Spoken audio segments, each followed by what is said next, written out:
और अब रुख करते हैं बड़ी खबर का। राजस्थान से लव जिहाद का मामला सामने आया है। डूंगरपुर की महिला को विदेश लेकर भागा है जिहादी। फोन कर पति को वापस नहीं लौटने की कही बात। चित्री थाने में गुमशुदगी की रिपोर्ट दर्ज करवाई गई है। मामले में कार्रवाई न होने पर सर्व समाज एसपी दफ्तर पहुंचा है। सर्व समाज ने महिला को वापस लाने की मांग रखी है।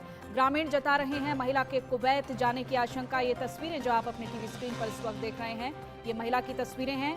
सर्व समाज ने महिला को वापस लाने की मांग रखी है। राजस्थान से ये मामला सामने आया है। मामला लव जिहाद का बताया जा रहा है। राजस्थान से बड़ी खबर, ये दो तस्वीरें आपके टीवी स्क्रीन पर। डूंगरपुर की महिला को विदेश लेकर भागा है जिहादी। फोन कर पति को वापस नहीं लौटाने की बात भी कही है। चित्री थाने में दर्ज करवाई गई है गुमशुदगी की रिपोर्ट। मामले में कार्रवाई न होने पर सर्व समाज एसपी दफ्तर पहुंचा है। एसपी दफ्तर पहुंचकर महिला को वापस लाने की गुहार लगाई गई है। राजस्थान से लव जिहाद का मामला सामने आया है। ये दो तस्वीरें आपके टीवी स्क्रीन पर आप इस वक्त देख पा रहे हैं।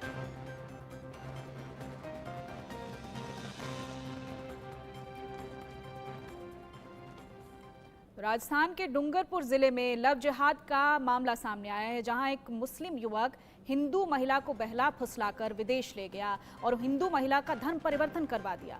महिला 2 बच्चों की मां है।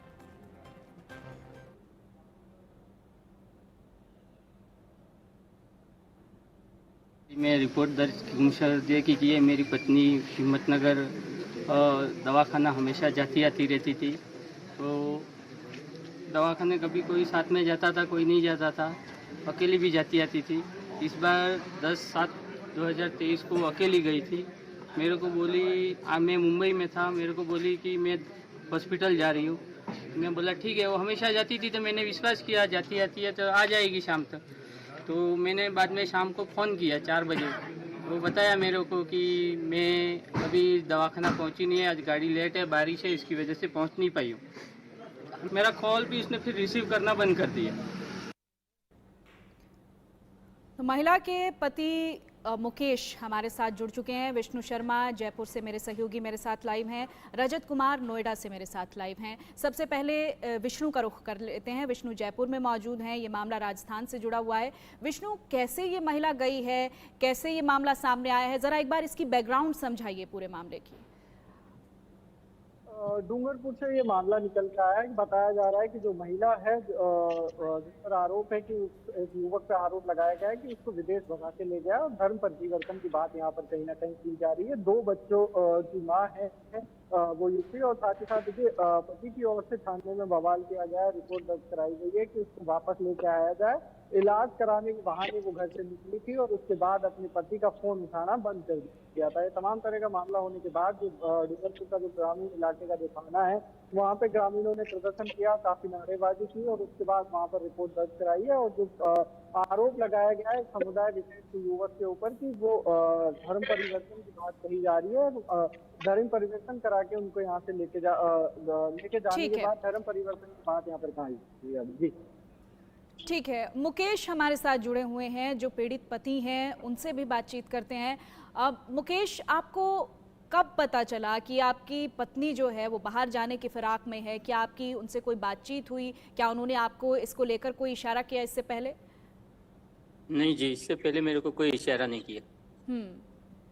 इससे पहले मेरे को कुछ इसके बारे में कुछ मालूम नहीं। तो अचानक ये जब मामला सामने आया तो आपने बात करने की कोशिश की। आपकी आखिरी बार कब बातचीत हुई आपकी पत्नी से? मेरी आखिरी बात उनकी हुई 1 महीने में लगभग मेरी बात हुई उनकी।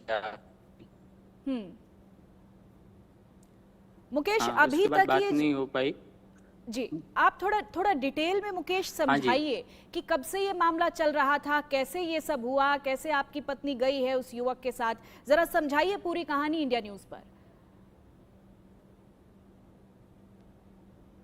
सर, मैं खाली 10 तारीख को मेरे को खाली हॉस्पिटल जाती हूँ करके इधर घर से निकली। उसके बाद हॉस्पिटल नहीं पहुंचने पे 3-4 बजे मैंने कॉल किया कि भाई हॉस्पिटल कहीं पहुंच गई, क्या हुआ क्या नहीं करके। उसने बताया कि अभी तो मैं गाड़ी बारिश है, बारिश की वजह से मैं पहुंच नहीं पाई हूँ। तो मैं शाम 6 से पहुंचती, उधर पहुंचने के बाद कॉल किया। इसके बाद उसने शाम को 6 बजे मेरे को कॉल किया कि मैं पहुंच गई, मगर डॉक्टर साहब नहीं मिले, इसकी वजह से कल मिलेंगे तो कल रिपोर्ट करा के मैं आपको फोन करती। फिर 9-10 बजे फिर मैंने फोन वापस किया तो फिर बोले कि अभी डॉक्टर साहब आने वाले हैं तो रिपोर्ट करने को बोलेंगे, तो रिपोर्ट जो बोलेंगे वो करके फिर शाम तक निकल जाऊंगी। फिर उसी शाम दोपहर को फिर फोन किया तो बोलते हैं हाँ की है, तो अभी लेबोरेटरी करने को बोला है, तो लेबोरेटरी होने के बाद जो है रिपोर्ट लेंगे दवाई लेके निकल जाऊंगा। इसके बाद उसको फिर शाम को फोन किया मैंने, तो शाम को 1-2 बार तो रिसीव नहीं किया, लास्ट में रिसीव किया था ठीक है मैं रास्ते में हूँ इधर तक हूँ, ऐसा बहाना किया मेरे को। फिर 12 तारीख को, हाँ 11 तारीख को ही मैंने शाम तक कोशिश की मगर कुछ बताया नहीं उसने। फिर मेरा उसका लोकल फोन से बात कर होना ही बंद हो गया। आपने फोन करने की कोशिश की, आपकी बातचीत नहीं हो पाई उसके बाद? हाँ उसके बाद फोन करने की कोशिश की मगर बात नहीं हो पाई।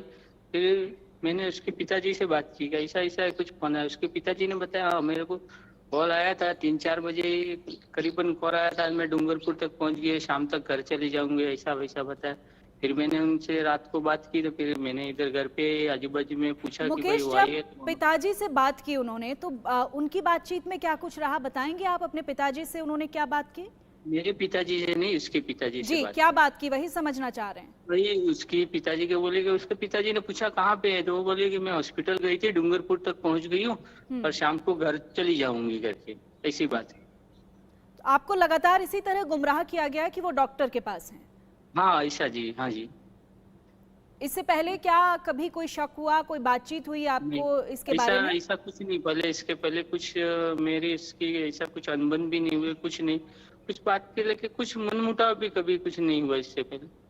उसके बाद फोन स्विच ऑफ आया, बातचीत नहीं हो पाई आपकी? नहीं, इसके बाद मेरे को 12 तारीख को बात हुई मेरी उससे, तो उसने मेरे को बताया कि मैं इधर इधर पहुंच गई हूँ, तुम कितना भी कोशिश करो अभी मैं रिटर्न नहीं आऊंगी, तुमको जो करना है वो कर लो करके, ऐसी बात उसने मेरे को व्हाट्सएप कॉलिंग से बात की। ठीक है मुकेश, क्या कहा उन्होंने जब आपसे लास्ट बार बात हुई है? तो उन्होंने कहा कि आपको बताया क्या कहा कि कहाँ पहुंच गई हूँ, कैसे पहुंच गई हूँ, जरा बताया? कुछ नहीं बताया, वो मेरे को कुछ नहीं बताया, खाली मैं मेरी जगह पे आ गई हूँ और आपको जो करना है कर लो, मैं आपको अभी नहीं मिलने वाले, ऐसा मेरे को बताया। बातचीत में क्या लगा आपको? क्या किसी तरह के प्रेशर में थी वो या अपनी मर्जी से गई थी? प्रेशर में तो रहेगी, अभी उसका प्रेशर में रहेगी तभी ऐसा बोला, नहीं तो कभी ऐसा मेरे से बात करती नहीं थी वो। अच्छा, हाँ तो आपसे थोड़ा रूड बात की, इससे पहले इस तरह से बात नहीं की? आपको लगा कि बात करने का अंदाज थोड़ा अलग है? हाँ थोड़ा बदला हुआ है, ऐसा मेरे को लगा, उसका बात करने का अंदाजा बदला हुआ है, कुछ तो हुआ करके। तो फिर मैंने उसको कैसा भी समझा बुझाने की कोशिश की मगर वो कुछ समझने बुझने को तभी तैयार नहीं हुई। ठीक है मुकेश, जरा आप अपनी पत्नी के बारे में थोड़ा डिटेल्स हमें बताएंगे कि वो कहाँ की रहने वाली हैं, कब आप लोगों की शादी हुई थी? मेरी शादी 5/7/2011 को हुई थी। डूंगरपुर के पाडला हंडिया की रहने वाली है। उसके पिताजी का नाम धनेश्वर है। हाँ जी। काफी समय हो गया आपकी शादी को मुकेश, 13 साल का वक्त, काफी वक्त हो जाता है शादी के लिहाज से, एक अंडरस्टैंडिंग डेवलप हो जाती है।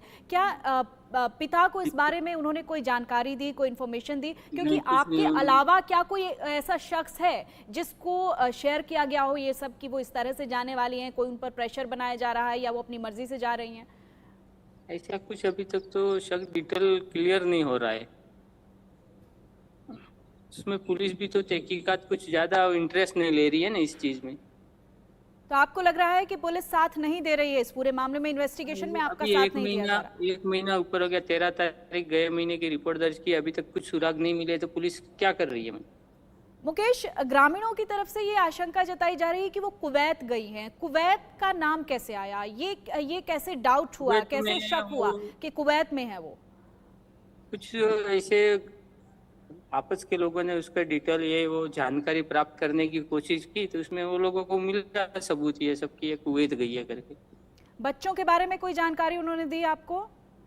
नहीं, बच्चों के बारे में पूछा था एक बार, मगर मैं बोला बच्चे अभी मेरे के पिताजी के पास थे, मैं अभी अलग रहता हूँ, मेरा पिताजी अलग है, मैं अलग है, ऐसा है, तो वो मेरे पिताजी के पास थे, बच्चे का जिक्र किया। मुकेश, आपके पिताजी से अलग होने की वजह क्या आपकी बीवी रही है? नहीं नहीं, हाँ वही इसकी वजह वही कि अभी हम दो भाई थे, वो बंटवारा तो होना ही था, आज नहीं तो कल। हाँ, तो औरतों की वजह से ही होते हैं सब, जो जो झगड़े होते हैं ठीक है। परिवार में होते हैं, सब ठीक है। औरतों की वजह से होते हैं। दो ठीक भाई है। कभी 20 साल 30 साल तक शादी कर नहीं करते, तब तक तो झगड़ते नहीं है। ठीक है, हम विष्णु का रुख कर लेते हैं। विष्णु शर्मा जयपुर से मेरे सहयोगी लाइव जुड़े हुए हैं इस खबर पर। विष्णु, जिस तरह से मुकेश कह रहे हैं कि इस पूरे मामले में एडमिनिस्ट्रेशन का साथ नहीं मिल रहा है, पुलिस का साथ नहीं मिल रहा है, जिस तरह से कार्रवाई होनी चाहिए, इन्वेस्टिगेशंस होनी चाहिए, उस गति से हो नहीं रही है।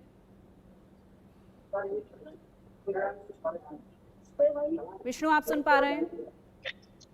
जी जी मेरा सवाल सुना विष्णु आपने? जी, एक बार दोहराए, नेटवर्क प्रॉब्लम की वजह से मैं सुन नहीं पाया। ठीक है विष्णु, जिस तरह से मुकेश अभी हमारे साथ जुड़े हुए थे, जो पीड़ित पति हैं, उनका कहना है कि इन्वेस्टिगेशन नहीं हो रही, जैसा हम जिस गति से चाह रहे हैं वैसे जो साथ है एडमिनिस्ट्रेशन का वो हमें नहीं मिल पा रहा है। वहां पर कार्रवाई के नाम पर इस वक्त क्या हो रहा है, क्या अपडेट्स हैं आपके पास? देखिए, पुराना मामला हो चुका है। पुलिस की ओर से भी लगातार जो सांत्वनाएं परिवार को दी जा रही थी, लेकिन अब उसके बाद जब बवाल वहां पर हुआ और जो लोग थे वो थाने पहुंचे, उसके बाद पुलिस कहीं ना कहीं हरकत में आई है।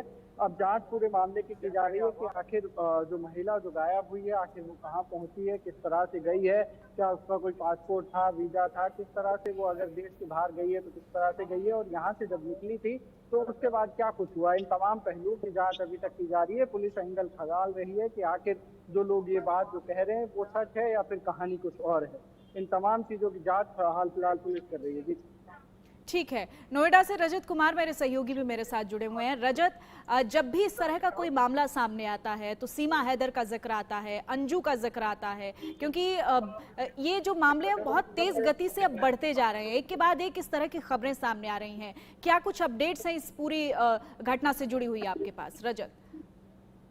देखिए, बिल्कुल सोनल, अब एक नहीं कई सारे मामले हो चुके हैं, चाहे अंजू की बात करें, चाहे डूंगरपुर के जिले की बात करें, जहां पर एक दीपिका नाम की जो महिला थी वो अपने प्रेमी के साथ कहीं चली गई है, और चाहे सीमा हैदर की बात करें, मामले लगातार बढ़ते हुए जा रहे हैं। हम कह सकते हैं कि या सोशल मीडिया का प्यार कहें या जो लव जिहाद की बात करें, सीमा हैदर की बात करें, सीमा हैदर ने खुद को हिंदू बना लिया, और साथ साथ कल सीमा हैदर ने पाकिस्तान मुर्दाबाद के भी नारे लगाए हैं। तो कहीं ना कहीं एक जो एक माहौल है वो हम देख रहे हैं कि लगातार मामले हैं वो बढ़ते हुए जा रहे हैं।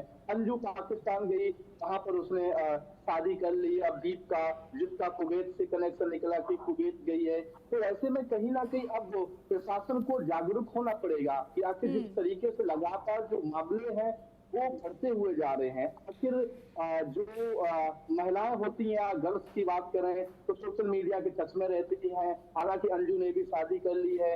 वही सीमा जो कि पाकिस्तान से भारत आई है, रघुपुरा में रह रही है। तो सीमा की बात की जाए तो कल हिंदुस्तानी नजर में आई सीमा, आप हिंदुस्तान जिंदाबाद के नारे लगाए हैं, वही तिरंगे के रंग में नजर आए। उसके साथ साथ सीमा के जो 4 बच्चे थे वो भी कल स्कूल में गए थे, उन्होंने भी राष्ट्रीय गान को गाया है। और साथ साथ जो सचिन के पिता थे सीमा के, जिसके माध्यम से सीमा यहाँ पर आई थी सचिन के, तो उनके पिता ने स्कूल में एडमिशन के लिए भी बात की थी प्रिंसिपल से कि आप उन बच्चों का एडमिशन करें, लेकिन प्रिंसिपल ने साफ मना किया। उसका कहना है कि अभी सीमा को क्लीन चिट नहीं मिली है, क्योंकि अभी भी कई सवालों के घेरे में सीमा एक बार घिर सकती है। चार्जशीट है वो अभी दाखिल नहीं की गई है, क्योंकि रिपोर्ट बड़े स्तर पर तैयार की जा रही है। ये प्रदेश का लेवल नहीं है, ये देश की सुरक्षा को लेवल जुड़ा हुआ है, सचिन को लेकर जुड़ा हुआ है, साथ ही 2 देशों को लेकर जुड़ा हुआ है। तो ऐसे में सीमा की मुश्किलें एक बार फिर बढ़ सकती हैं।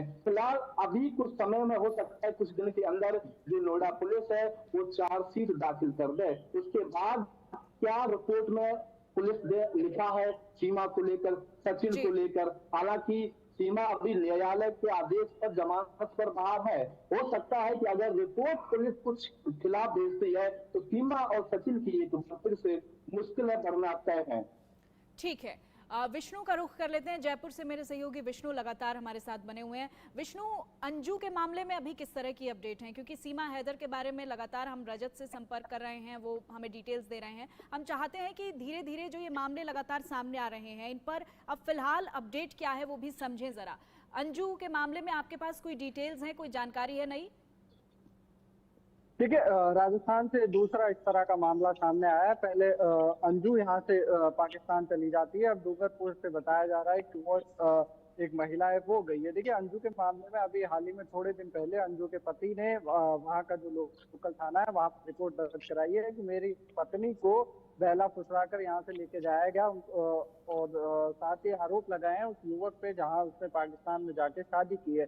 लेकिन अभी जो मामला है वो पुलिस की जद में नहीं आता है, क्योंकि विदेश वो अंजू चली गई है, और अगर वो वापस आती है तो जरूर उससे पूछताछ हो सकती है, उसको गिरफ्तार भी किया जा सकता है। लेकिन अभी तक अंजू वहां पर दावतें कर रही है, और लगातार इस तरह के फोटोज और वीडियो लगातार वायरल होते हुए नजर आ रहे हैं। तमाम तोहफे पाकिस्तान में अंजू को दिए जा रहे हैं। इन तमाम चीजों को लेकर प्रशासन को भी अलर्ट होना होगा कि आखिर किस तरीके से इन तमाम चीजों को रोका जाए। देखिए, अंजू का जो मामला सामने आया था, अंजू एक प्रॉपर लीगल तरीके से देश से बाहर गई थी, और सारे जो कागज थे वो उन्होंने तैयार कर रखे थे। काफी लंबी प्लानिंग के साथ अंजू तैयारी में थी पाकिस्तान जाने की। और विष्णु, उसके बाद खबर ये भी सामने आई कि अंजू वापस आना चाहती है, अपने बच्चों की उन्हें याद सता रही है, वो भारत को मिस कर रही हैं।